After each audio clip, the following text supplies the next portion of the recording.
ಶುಭೋದಯ. ಈ ಕೃದಂತಗಳನ್ನು ನೋಡ್ತಾ ಇದ್ವಿ. ಈ ಕೃದಂತಗಳಲ್ಲಿ ಯಾವ್ಯಾವ ಶತ್ರು, ಶಾನಚು ಮತ್ತೆ ಟಹ, ಕವತು, ತವ್ಯತ್, ಅನಿಯರ್ ಈ ಪ್ರತ್ಯಯಗಳು ನಿಮಗೆ ಪಾಠದಲ್ಲಿ ಇದೆ ಅಂತ. ಶತ್ರು ಪ್ರತ್ಯಯ ಬಂದ್ರೆ ಪಠನ್, ಕ್ರೀಡನ್, ಹಸನ್, ಜಿಘ್ರನ್ ಈ ತರಹದ ರೂಪಗಳು. ಅನ್ ಅಂತ ಹೇಳಿ ಕೊನೆಗೆ ಕೇಳಿಸ್ತಾ ಇದೆ. ಇದು ವರ್ತಮಾನ ಕಾಲದ ಕಂಟಿನ್ಯೂಸ್ ಅಂದ್ರೆ ನಡೀತಾ ಇರುವಂತಹ ಕ್ರಿಯೆ ನಡೀತಾ ಇರಬೇಕು ಆ ಅರ್ಥದಲ್ಲಿ ಬರುವಂಥದ್ದು. ಧಾತುವಿಗೆ ಬರುವಂಥದ್ದು ಇದು ಏನಾಗುತ್ತೆ, ಅಕರ್ಮಕ ಧಾತುವಿಗೆ ಏನು ಆತ್ಮನೇ ಪದದ ಪರಸ್ಮೈ ಪದದ ಧಾತುವಿಗಳಿಗೆ ಬರುತ್ತೆ. ಈ ಶಾನಚ ಆಗ್ಬೇಕಾದ್ರೆ ಆತ್ಮನೇ ಪದದ ಧಾತುಗಳಿಗೆ ಬರುವಂಥದ್ದು ಅಂತ ಹೇಳಿ ಹೇಳಿದ್ರು. ಶತ್ರು ಮತ್ತು ಶಾನಚ ಇದು ಪರಸ್ಮೈ ಪದದ ಧಾತುಗಳಿಗೆ, ಇದು ಆತ್ಮನೇ ಪದದ ಧಾತುಗಳಿಗೆ ಬರುವಂಥದ್ದು. ಶಾನಚ ಕಂಪಮಾನ, ಅನುವರ್ತಮಾನ, ಹೀಗೆ ಬಹಳಷ್ಟು ನಮಗೆ ಉದಾಹರಣೆಗಳು ಸಿಗುತ್ತೆ ಪಾಠದಲ್ಲೇ. ಬೇಕಾದಷ್ಟು ಶತ್ರು ಮತ್ತು ಶಾನಚ ಪ್ರತ್ಯಯಗಳಿದೆ. ಅದನ್ನ ಪಾಯಿಂಟ್ ಔಟ್ ಮಾಡ್ಕೊಂಡ್ರಿ ಅಂತ ಆದ್ರೆ ಏನಾಗುತ್ತೆ, ಇವುಗಳು ಇನ್ನಷ್ಟು ಪ್ರಾಕ್ಟೀಸ್ ಮಾಡಿದ ಹಾಗೆ ಆಗುತ್ತೆ. ಹಾಗಾಗಿ ಹಳೆ ಈಗ ಆಗಿರುವಂತಹ ಪಾಠಗಳಲ್ಲಿ ಈ ಶತ್ರು ಮತ್ತೆ ಶಾನಚು ಇವು ಯಾವುದಾದ್ರೂ ಕೃದಂತಗಳು ಇದೆಯಾ ಅಂತ ಒಂದ್ಸರ್ತಿ ಚೆಕ್ ಮಾಡೋದೇ ನಿಮಗೆ ಹೋಮ್ ವರ್ಕ್. ಹಾಗಾದ್ರೆ ಶತ್ರು ಮತ್ತು ಶಾನಚನ ನಿನ್ನೆ ನೋಡಿದ್ವಿ, ಅದರ ಉದಾಹರಣೆಗಳನ್ನು ಕೂಡ ನೋಡಿದ್ವಿ. ಪಠನ್ ಬಾಲಕ ಮಾಂನ ದೃಷ್ಟವಾನ್ ಅಂತ ಹೇಳಿ, ಕ್ರೀಡನ್ ಬಾಲಕ, ಇನ್ನೊಂದೇನು ಸೇರ್ಕೊಳ್ಬಹುದು, ಹಸನ್ ಬಾಲಕ ಅಥವಾ ಹಸನ್ ಯುವತಿ, ಹೀಗೆ ಏನಾದರೂ ಸೇರಿಸ್ಕೊಳ್ಬಹುದು. ಆದರೆ ಕ್ರಿಯೆ ಅನ್ನೋದು ನಡೀತಾ ಇರಬೇಕು ಅಂತ ಹೇಳಿ. ಧಾತುವಿಗೆ ಬರುವಂತಹ ಪ್ರತ್ಯಯಗಳಲ್ಲಿ ಈ ಕೃದಂತವೂ ಕೂಡ ಒಂದು. ತಿಂಗ್ ಪ್ರತ್ಯಯ ಬರುತ್ತೆ, ಕೃತ್ ಬರುತ್ತೆ ಪ್ರತ್ಯಯ ಬರುತ್ತೆ. ಇನ್ನ ತಹ ಮತ್ತೆ ಕವತು ಪ್ರತ್ಯಯಗಳನ್ನು ನೋಡೋಣ. ಈ ತ ಪ್ರತ್ಯಯ ಯಾವಾಗ ಬರುತ್ತೆ, ಸಕರ್ಮಕ ಆಗಿರ್ಬೇಕು. ಮೊದಲನೇದು ಈ ತಹ ಮತ್ತು ಕವತು ಪ್ರತ್ಯಯಗಳು ಭೂತಕಾಲದಲ್ಲಿ ಬರುವಂಥದ್ದು, ಅಂದ್ರೆ ಪಾಸ್ಟ್ ಟೆನ್ಸ್ ನಲ್ಲಿ ಬರುವಂತಹ ಪ್ರತ್ಯಯಗಳು ತಹ ಮತ್ತೆ ಕವತು. ಅದರಲ್ಲಿ ತಹ ಏನಾಗಿದೆ, ಸಕರ್ಮಕ ಧಾತುಗಳಿಗೆ ಆಗಬೇಕಾದ್ರೆ ಕರ್ಮಣಿಯಲ್ಲಿ, ಕರ್ಮಣಿ ಪ್ರಯೋಗ ಅಂತ ಕರಿತೀವಲ್ಲ, ಆಕ್ಟಿವ್ ವಾಯ್ಸ್ ಪ್ಯಾಸಿವ್ ಅಂತ ಹೇಳಿ, ಪ್ಯಾಸಿವ್ ವಾಯ್ಸ್ ಅಂತ ಹೇಳಿ, ಕರ್ಮಣಿ ಪ್ರಯೋಗದಲ್ಲಿ ಇದು ಬರುತ್ತೆ.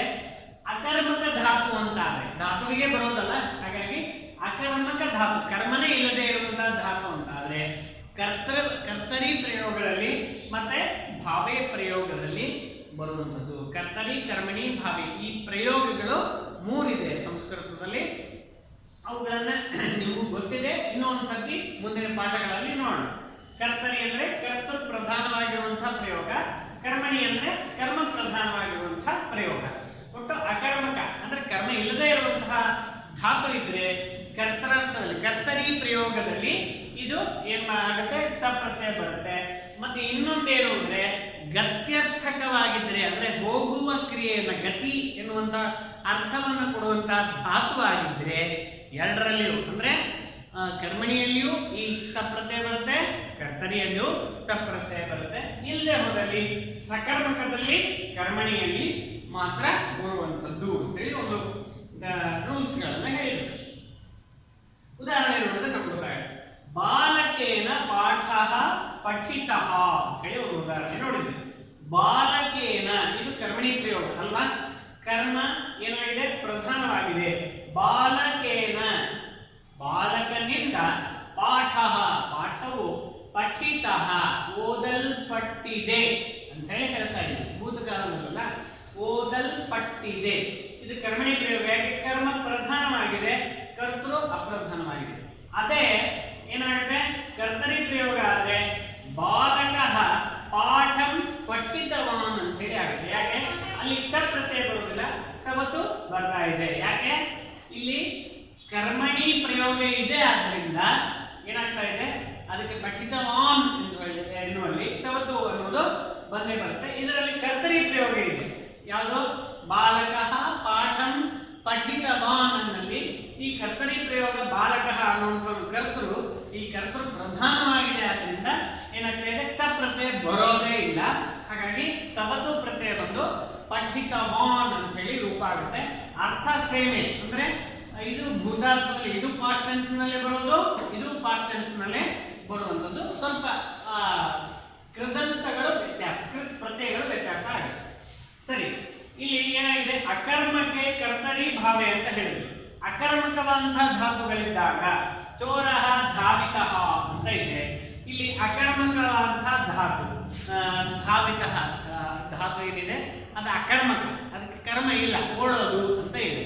ಅದಕ್ಕೆ ಕರ್ಮ ಇಲ್ಲ, ಆದ್ರಿಂದ ಏನಾಗಿದೆ ಕರ್ತರಿ ಪ್ರಯೋಗ. ಚೋರಃ ಅಂತ ಹೇಳಿ ಕರ್ತೃ ಪ್ರಧಾನವಾದ ಪ್ರಯೋಗದಲ್ಲಿಯೂ ಕೂಡ ಈ ತಪ್ರತ್ಯಯ ಬಂದ್ರೆ ರೂಪ ಸೇಮ್, ಕೊನೆಗೆ ಸಹ ಅಂತ ಹೇಳಿ ಕೇಳಿಸ್ತಾ ಇರುತ್ತೆ. ಪಠಿತಃ, ಧಾವಿತಃ, ಚೋದಿತಃ ಅಥವಾ ಗೃಹೀತಃ ಈ ತರಹದ ತಹ ಅಂತ ಹೇಳಿ ಕೊನೆಗೆ ಕೇಳಿಸ್ತಾ ಇರುತ್ತೆ. ಚೋರಃ ಧಾವಿತಃ ಅಂತ ಹೇಳಿ. ಹಾಗಾದ್ರೆ ಇಲ್ಲಿ ಇನ್ನೊಂದು ರೂಲ್ಸ್ ಅನ್ನು ಹೇಳಿದ್ರು ಮೇಲ್ಗಡೆ ಟಪ್ ಪ್ರತ್ಯಯ ಅಂತಕ್ಕೆ ಅಕರ್ಮಕದಲ್ಲಿ ಕರ್ತರಿ ಮತ್ತು ಭಾವೆ ಎರಡರಲ್ಲಿಯೂ ಬರುತ್ತೆ ಅಂತ ಹೇಳಿದ್ರು. ಚೋರೇಣ ಧಾವಿತಂ ಅಂದ್ರೆ ಕರ್ಮಣಿ ಪ್ರಯೋಗದಲ್ಲೂ ಕೂಡ ಆಗತ್ತೆ. ಯಾಕೆ ಗತೌ ಉಭಯೇ, ಇದು ಗತ್ಯರ್ಥಕವಾಗಿದೆ, ಇದು ಹೋಗ್ತಾ ಇದೆ, ಆದ್ರಿಂದ ಓಡ್ತಾ ಇರುವಂತಹ ಕ್ರಿಯೆ ಆದ್ರಿಂದ ಎರಡರಲ್ಲೂ ಬರುತ್ತೆ. ಯಾವ್ಯಾವರಲ್ಲಿ ಕರ್ತರಿ ಮತ್ತು ಕರ್ಮಣಿಯಲ್ಲಿ ಬರ್ತಾ ಇದೆ. ಅದರಿಂದ ಚೋರೇಣ ಧಾವಿತಂ ಅಂದ್ರೂ ರೂಪ ಸರಿ, ಚೋರಃ ಧಾವಿತಃ ಅಂದ್ರೂ ರೂಪ ಸರಿ. ಸ್ವಲ್ಪ ವ್ಯತ್ಯಾಸ ಏನಂದ್ರೆ ಇಲ್ಲಿ ಧಾವಿತ ಆಗತ್ತೆ, ಅಲ್ಲಿ ಧಾವಿತಂ ಅಂತ ಹೇಳಿ ರೂಪ ಆಗತ್ತೆ. ಇವೆಲ್ಲವೂ ಶಬ್ದಗಳೇ, ಅದನ್ನ ಪರ್ಟಿಕ್ಯುಲರ್ ಆಗಿ ತಿಳ್ಕೊಡಿ. ಈ ಧಾತುಗಳಿಗೆ ಕೃತ್ ಪ್ರತ್ಯಯಗಳು ಬಂದಾಗ ಶಬ್ದಗಳಾಗಿ ಪರಿವರ್ತನೆಯನ್ನ ಹೊಂದತ್ತೆ. ಹಾಗಾದ್ರೆ ಇದು ತವತು ಪ್ರತ್ಯಯ ಏನಾಗಿದೆ, ಇದು ಕರ್ಮಣಿ ಪ್ರಯೋಗದಲ್ಲಿ ಸಕರ್ಮಕ ಧಾತುವಿಗೆ ಬರುವಂತದ್ದು ಅಂತ ಹೇಳಿದ್ವಿ. ಇದೇನಾಗಿದೆ ಅಕರ್ಮಕ ಧಾತುವಿಗೆ, ಅಂದ್ರೆ ಅಯಂ ಸರ್ವೇಭ್ಯ ಧಾತುಭ್ಯ ಕರ್ತರಿ ಪ್ರಯೋಗದಲ್ಲಿ, ಇದು ಕರ್ತರಿ ಪ್ರಯೋಗದಲ್ಲಿ ಎಲ್ಲಾ ಧಾತುಗಳಿಗೂ ಬರುತ್ತಪ್ಪ. ಇದರಲ್ಲಿ ಯಾವುದೇ ಬೇರೆ ರೂಲ್ಸ್ಗಳೇ ಇಲ್ಲ, ಇದು ಬಹಳ ಈಸಿ ಇದೆ. ತವತ್ತು ಅಂದ್ರೆ ಏನು, ಕರ್ತರಿ ಪ್ರಯೋಗದಲ್ಲಿ ಈ ತವತ್ತು ಪ್ರತ್ಯಯ ಬರುವಂಥದ್ದು. ಬಾಲಕಃ ಪಾಠಂ ಪಠಿತವಾನ್, ಸೇವಕಃ ಗ್ರಾಮಂ ಗತವಾನ್ ಅಂದ್ರೆ ಹೋದವನಾದನು, ಸೇವಕನು ಗ್ರಾಮವನ್ನು ಕುರಿತು ಹೋದವನಾದ. ಮಾತಾ ಕ್ಷೀರಂ ಆನೀತವತಿ, ತಾಯಿ ಹಾಲನ್ನ ತಂದಿದ್ದಾಳೆ. ಆನೀತವತಿ ಇಲ್ಲಿ ಸ್ತ್ರೀಲಿಂಗ ಇದೆ, ಪುಲ್ಲಿಂಗದ್ದು ಪಠಿತವಾನ್ ಗತವಾನ್ ಅನ್ನೋದು. ಚೋರಃ ಧಾವಿತವಾನ್, ಚೋರಃ ಏನಾಗಿದೆ ಧಾವಿತವಾನ್, ಇದು ತಪ್ರತ್ಯಯ. ಇದಕ್ಕೆ ತವತ್ತು ಪ್ರತ್ಯಯ ಬಂದ್ರೆ ಏನಾಗುತ್ತೆ ಧಾವಿತವಾನ್ ಅಂತೇಳಿ, ಆನ್ ಅಂತೇಳಿ ಕೊನೆಗೆ ಕೇಳಿಸ್ತಾ ಇರುತ್ತೆ. ಅದನ್ನ ತವತ್ತು ಅಂತೇಳಿ ನೆನ್ಪಿಟ್ಕೊಳ್ಳಿ. ಶತ್ರು ಶಾನಚ್ ಮತ್ತೆ ತಹ ತವತ್ತು ಒಂದೇ ಅರ್ಥದಲ್ಲಿ ಇದ್ರೂ ಕೂಡ ಈ ರೂಪಗಳು ಬದಲಿ ಆಗ್ತಾ ಹೋಗ್ತವೆ, ರೂಪಗಳು ಚೇಂಜ್ ಆಗ್ತಾ ಇರುತ್ತೆ. ಹಾಗಾಗಿ ನೀವು ಆ ಪ್ರತ್ಯಯಗಳನ್ನು ಹುಡುಕ್ರಿ ಅಥವಾ ಈ ಪ್ರತ್ಯಯಗಳನ್ನು ಬರೀರಿ ಅಂತ ಏನಾದರೂ ಅಭ್ಯಾಸ ಬಂತು ಅಂತ ಆದ್ರೆ ಅವುಗಳನ್ನ ಚೆನ್ನಾಗಿ ನೆನಪಿಟ್ಕೊಳ್ಳಿ. ಕೊನೆಯದೇನು ಕೇಳಿಸುತ್ತೆ, ಕೊನೆಯದನ್ನ ಒಂದಿಷ್ಟು ಹಿಂಟ್ಸ್ಗಳು ಏನದು, ಪಠಿತಃ ಅಂತ ಇದ್ರೆ ತಹ ಅಂತ ಹೇಳಿ ಕೊನೆಗೆ ಕೇಳಿಸ್ತಾ ಇದೆ ಅಂದ್ರೆ ತಪ್ರತ್ಯಯ. ಆನ್ ಅಂತ ಹೇಳಿ ಬಂದ್ರೆ ತವತು ಪ್ರತ್ಯಯ. ಮಾನ ಆನಹ ಮಾನಹ ಅಂತ ಹೇಳಿ ಬಂದ್ರೆ ಶಾನಚ್ ಪ್ರತ್ಯಯ. ಅನ್ನ ಅಂತ ಹೇಳಿ ಬಂದ್ರೆ ಕೊನೆಗೆ ಅದು ಏನದು ಶತ್ರು ಪ್ರತ್ಯಯ.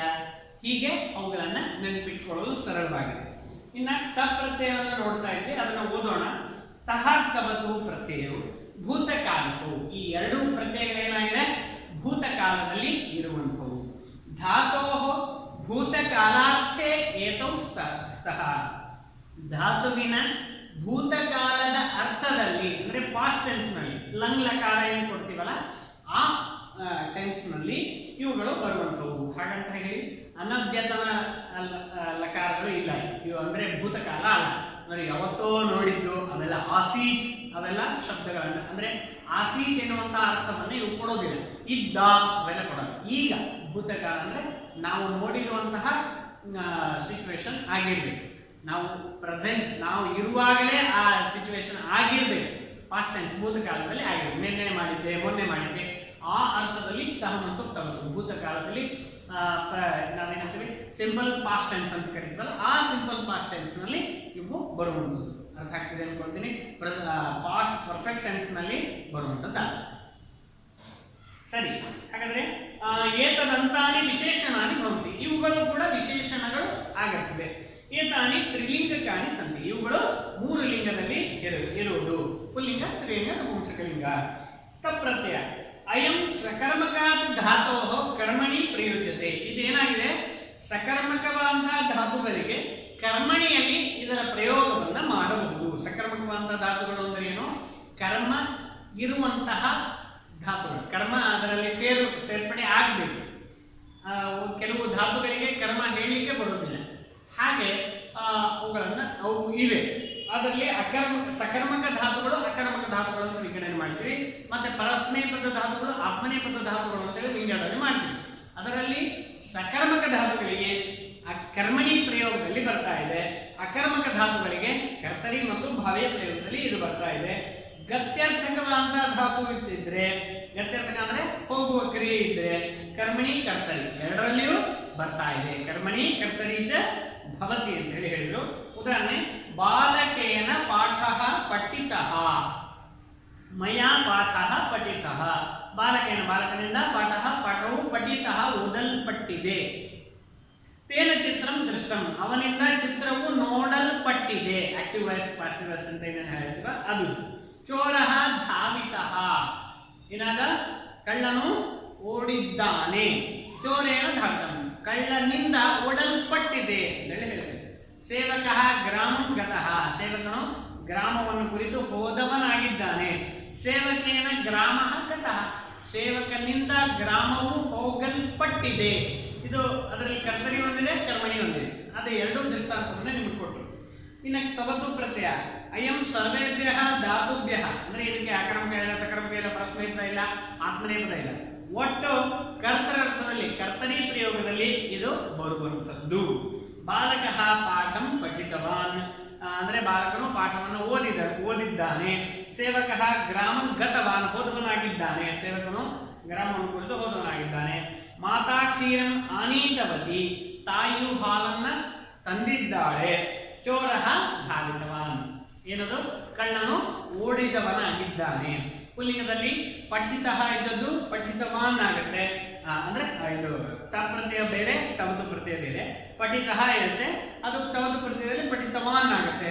ಸ್ತ್ರೀಲಿಂಗದಲ್ಲಿ ಪಠಿತಾ ಅಂತ ಹೇಳಿ ರೂಪ, ಅದು ಏನಾಗುತ್ತೆ ಪಠಿತವತಿ ಅಂತ ಹೇಳಿ ರೂಪ ಆಗುತ್ತೆ. ನಪುಂಸಕಲಿಂಗದಲ್ಲಿ ಪಠಿತಂ ಅಂತ ಹೇಳಿ ರೂಪ ಇದ್ರೆ, ತೌತು ಪ್ರತ್ಯಯದಲ್ಲಿ ಪಠಿತವತ್ ಅಂತ ಹೇಳಿ ರೂಪ ಆಗುತ್ತೆ. ಹೀಗೆ ಇವುಗಳು ರೂಪಗಳಲ್ಲಿ, ಮೂರು ಲಿಂಗಗಳಲ್ಲಿ ಈ ಶಬ್ದಗಳಾಗಿ ಪರಿವರ್ತನೆಯನ್ನ ಹೊಂದುವಂಥದ್ದು ಅಂತ ಹೇಳಿ ನೋಡ್ತಾ ಇದ್ದೀವಿ.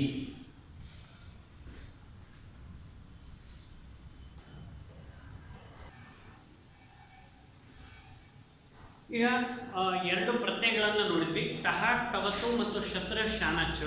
ಇದರಲ್ಲಿ ಕೊನೆಯದು ಅಂದ್ರೆ ತವ್ಯತು ಮತ್ತೆ ಅನಿಯರ್ ಪ್ರತ್ಯಯಗಳು. ಇವುಗಳಿಗೆ ಏನಾಗ್ತಾ ಇದೆ, ವಿಧ್ಯರ್ಥಕದಲ್ಲಿ, ವಿಧಿ ಅರ್ಥಕ ಅಂದ್ರೆ ಏನಪ್ಪ, ವಿಧಿ ಎನ್ನುವಂತಹ ಶಬ್ದದಲ್ಲಿ ನಾವು ಯಾವ ಲಕಾರವನ್ನು ಬಳಸ್ತೀವಿ, ಸರಿ, ಆ ಲಕಾರದ ಅರ್ಥವನ್ನು ಕೊಡುವಂಥದ್ದು ತವ್ಯತ್ ಮತ್ತು ಅನಿಯರ್. ಇವುಗಳು ಏನಾಗ್ತಾ ಇದೆ, ವಿಧಿ ಅಂದ್ರೆ ಏನು, ಇದನ್ನ ಮಾಡು ಅಂತ ಹೇಳಿ ನಾವು ಆಜ್ಞಾಪನೆಯನ್ನು ಮಾಡ್ತೀವಿ, ಆಜ್ಞೆಯನ್ನು ಮಾಡ್ತೀವಲ್ಲ, ಆ ವಿಧಿಯನ್ನ ಹೇಳುವಂತಹ ಅರ್ಥದಲ್ಲಿ ಈ ವಾಕ್ಯಗಳು, ಈ ಪ್ರತ್ಯಯಗಳು ಧಾತುಗಳಿಗೆ ಬಂದಾಗ ಇವೇನಾಗುತ್ತೆ, ಶಬ್ದಗಳಾಗಿ ಕನ್ವರ್ಟ್ ಆಗುತ್ತೆ. ಇವೆಲ್ಲವೂ ಏನಾಗ್ತಾ ಇದೆ, ಶಬ್ದಗಳಾಗಿ ಚೇಂಜ್ ಆಗ್ತಾ ಇವೆ. ಸರಿ, ಹಾಗಾದ್ರೆ ಏನಾಗ್ತಾ ಇದೆ, ಉದಾಹರಣೆ ನೋಡೋದಾದ್ರೆ ಛಾತ್ರೇಣ ಉತ್ತರಂ ವಕ್ತವ್ಯಂ ಅಂತದ್ದು. ಛಾತ್ರೇಣ ಅಂದ್ರೆ ವಿದ್ಯಾರ್ಥಿಯಿಂದ, ಉತ್ತರವು ವಕ್ತವ್ಯಂ ಹೇಳಲ್ಪಟ್ಟಿದೆ ಅಥವಾ ಹೇಳಲ್ಪಡುತ್ತದೆ, ಹೇಳಲೇಬೇಕು ಅಂತ ಹೇಳಿ ಇಲ್ಲಿ ಆಜ್ಞಾರ್ಥಕದಲ್ಲಿ ಅಥವಾ ವಿಧಿ ಅರ್ಥಕದಲ್ಲಿ ಹೇಳ್ತಾ ಇರೋದ್ರಿಂದ ತವ್ಯತ್ ಪ್ರತ್ಯಯ ಬಂದರೆ ಏನಾಗ್ತಾ ಇದೆ, ತವ್ಯತ್ ಪ್ರತ್ಯಯ ಬಂದು ವಕ್ತವ್ಯಂ, ವಕ್ತ ಎನ್ನುವಂತಹ ರೂಪ ಇದು. ಅದಕ್ಕೆ ತವ್ಯತ್ ಬಂದ್ರೆ ವಕ್ತವ್ಯಂ ಅಂತ ಹೇಳಿ ರೂಪ ಆಯಿತು. ಬಾಲೇನ ಪಾಠ ಪಠನೀಯ, ಬಾಲನಿಂದ ಅಂದ್ರೆ ಹುಡುಗನಿಂದ ಪಾಠವು ಪಠನೀಯ ಓದಬೇಕು, ಓದಲೇಬೇಕು ಎನ್ನುವಂತಹ ಶಬ್ದವನ್ನ ಇಲ್ಲಿ ಹಾಕ್ತಾ ಇದ್ದೀವಿ. ಪಠ ಧಾತು, ಇದರ ಶತ್ರು ಪ್ರತ್ಯಯಂತವನ್ನು ನೋಡಿದ್ವಿ, ಮತ್ತೆ ತಪ್ರತ್ಯಂತವಾದದ್ದನ್ನು ನೋಡಿದ್ವಿ. ಇದರಲ್ಲಿ ಅನಿಯರ್ ಪ್ರತ್ಯಯವಾದದ್ದು ಪಠನೀಯ, ಓದಲೇಬೇಕು, ಅವನು ಓದಬೇಕು ಎನ್ನುವಂತಹ ಅರ್ಥವನ್ನ ಕೊಡುವಂಥದ್ದು. ಇದು ನಾರ್ಮಲ್ ಆಗಿ ಏನಾಗ್ತಾ ಇದೆ, ಈ ವಿಧ್ಯರ್ಥಕ ಇತ್ತು ಅಂತ ಆದ್ರೆ ಇದು ಫ್ಯೂಚರ್ ಟೆನ್ಸ್ ನಲ್ಲಿ ಇರ್ತದೆ. ನಾರ್ಮಲ್ ಸಿಂಪಲ್ ಫ್ಯೂಚರ್ ಟೆನ್ಸ್ ನಲ್ಲಿ ಇರ್ತದೆ. ಫ್ಯೂಚರ್ ಕಂಟಿನ್ಯೂಸ್ ಆಗಿ, ಫ್ಯೂಚರ್ ಪರ್ಫೆಕ್ಟ್ ಆಗಿ, ಆ ಥರದ ಬೇರೆ ಯಾವುದೇ ಟೆನ್ಸ್ಗಳಲ್ಲಿ ಇರಲ್ಲ. ಸಿಂಪಲ್ ಫ್ಯೂಚರ್ ಟೆನ್ಸ್ ನಲ್ಲಿ ಇದು ಇರ್ತಕ್ಕಂಥದ್ದು ಯಾವುದು ತವ್ಯತ್ ಮತ್ತು ಅನಿಯರ್. ಹಾಗಾದ್ರೆ ಇವು ಯಾವುದಕ್ಕೆ ಬರ್ತವೆ ಅಂತಂದ್ರೆ ವಿದ್ಯಾರ್ಥಕದಲ್ಲಿ ಅಂತ ನಾವು ತಿಳ್ಕೊಂಡ್ವಿ. ಹಾಗಾದ್ರೆ ಸಕರ್ಮಕ ಧಾತುವಿಗೋ ಅಕರ್ಮಕ ಧಾತುವಿಗೋ ಪರಸ್ಮೈ ಪದಕ್ಕೋ ಅಥವಾ ಆತ್ಮನೇ ಪದಕ್ಕೋ ಅಂತಂದ್ರೆ ಅದಕ್ಕೆ ಹೇಳಿದ್ರು ಏತೌ ದ್ವಾವಪಿ ಸಕರ್ಮಕಾತ್ ಧಾತೋಹೋ, ಅಂದ್ರೆ ಸಕರ್ಮಕ ಧಾತುಗಳಿಗೆ ಕರ್ಮಣಿಯಲ್ಲಿ ಬರ್ತವೆ, ಅಕರ್ಮಕ ಧಾತು ಇದ್ರೆ ಭಾವಾರ್ಥದಲ್ಲಿ. ಅಂದ್ರೆ ಒಟ್ಟೆ ಇವೇನಾಗ್ತಾ ಇದೆ ಕರ್ಮಣಿ ಅಥವಾ ಭಾವೆ. ಒಟ್ಟಾರೆ ಹೇಳೋದಾದ್ರೆ ಇದು ಕರ್ಮಣಿಯಲ್ಲಿ ಆಕ್ಟಿವೇಸ್ ಪ್ಯಾಸಿವೇಸ್ ಏನಂತ ಹೇಳ್ತೀವಲ್ಲ ಅದರಲ್ಲಿ ಕರ್ಮಣಿ ಅರ್ಥದಲ್ಲಿಯೇ ಇದು ಪ್ರಯೋಗ ಆಗುವಂಥದ್ದು ತವ್ಯತ್ ಮತ್ತು ಅನಿಯರ್. ಹಾಗಾದ್ರೆ ಭಾವೆಯಲ್ಲಿ ಕೆಲವು ಸರ್ತಿ ಬರ್ತವೆ. ಅಕರ್ಮಕ ಧಾತುವಿದ್ದಾಗ ಭಾವೆ ಅರ್ಥದಲ್ಲಿ ಅಂದ್ರೆ ಭಾವೆ ಪ್ರಯೋಗ ಅಂತ ಏನು ಕರಿತೀವಲ್ಲ ಅದು ಕರ್ಮಣಿಯ ಹಾಗೆ ಇರ್ತದೆ. ಹಾಗಾಗಿ ಅಲ್ಲಿ ಏನಾಗ್ತಾ ಇದೆ ಈ ತವ್ಯತ್ ಮತ್ತೆ ಅನಿಯರ್ ಕೃತಿಗಳು ಬರ್ತವೆ. ಏತದಂತಮಪಿ ವಿಶೇಷಣ ಭವತಿ, ಇವು ಕೂಡ ವಿಶೇಷಣವಾಗಿ ಇದರ ಅಂತ್ಯದಲ್ಲಿ ಕೆಲವು ಕ್ರಿಯಾಪದಗಳ ಅಂತ್ಯದಲ್ಲಿ ಇರುವಂಥವು. ಆಮೇಲೆ ಇದರ ಇನ್ನೊಂದು ಮೂರಿದೆ. ಯಾವುದದು? ನೀವು 9ನೇ ಕ್ಲಾಸ್ನಲ್ಲಿ ಕೃದಂತ ಅವ್ಯಯಾನಿ ಅಂತ ಓದಿದ್ರಿ. ಈಗ ನಾವೇನ್ ಮಾಡಿದ್ವಿ ಕೃದಂತ ಅಂತ ಹೇಳಿ 10ನೇ ಕ್ಲಾಸ್ನಲ್ಲಿ ನೋಡ್ತಾ ಇದ್ದೀವಿ. ಕೃದಂತಹ ಅಂದ್ರೆ ಇವು ಶಬ್ದಗಳಾಗಿ ಪರಿಗಣನೆಯನ್ನು ಹೊಂದು ಅವ್ಯಯಗಳಾಗಿ ಚೇಂಜ್ ಆಗುವಂಥದ್ದು ಮೂರಿದೆ. ಯಾವುದದು? ತ್ವ, ಲೆಪ ಮತ್ತೆ ತುಮುನ್. ಆ ಮೂರನ್ನ ನೀವು ನೋಡಿಕೊಂಡು ಇಟ್ಕೊಳ್ಳಿ. ನಾನು ಮುಂದಿನ ಪಾಠದಲ್ಲಿ ಅಥವಾ ಅದನ್ನು ಮತ್ತೆ 9ನೇ ಕ್ಲಾಸಿಂದ ರಿಪೀಟ್ ಮಾಡಬೇಕಾಗಿ ಬರ್ತದೆ. ಹಾಗೆ ತ್ವ, ಲೆಪ ಮತ್ತು ತುಮುನ್ ಈ ಮೂರು ಪ್ರತ್ಯಯಗಳು ಅವ್ಯಯಗಳು. ಇವು ಶಬ್ದಗಳಾಗಿ ಕನ್ವರ್ಟ್ ಆಗಲ್ಲ, ಅವ್ಯಯವಾಗಿ ಕನ್ವರ್ಟ್ ಆಗುವಂಥದ್ದು. ಧಾತುವಿಗೆ ಕೃತ್ ಪ್ರತ್ಯಯಗಳು ಅಂತ್ಯವಾಗಿ ಬಂದಾಗ, ಸಫೆಕ್ಸ್ ಆಗಿ ಬಂದಾಗ ಏನಾಗ್ತಾ ಇದೆ?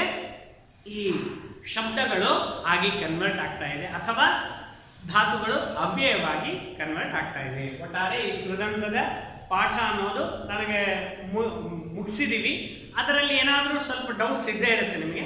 ಮುಂದಿನ ಸರ್ತಿ ಇನ್ನೊಂದು ಸರ್ತಿ ಇದನ್ನ ಉದಾಹರಣೆಗಳ ಮೂಲಕ ನೋಡೋಣ ಸಣ್ಣದಾಗಿ ಒಂದು 10 ನಿಮಿಷ. ಅದರಲ್ಲಿ ನಿಮ್ಗೆ ಏನಾದ್ರು ಡೌಟ್ಸ್ ಇದ್ರೆ ಅದು ಕ್ಲಿಯರ್ ಆಗುತ್ತೆ.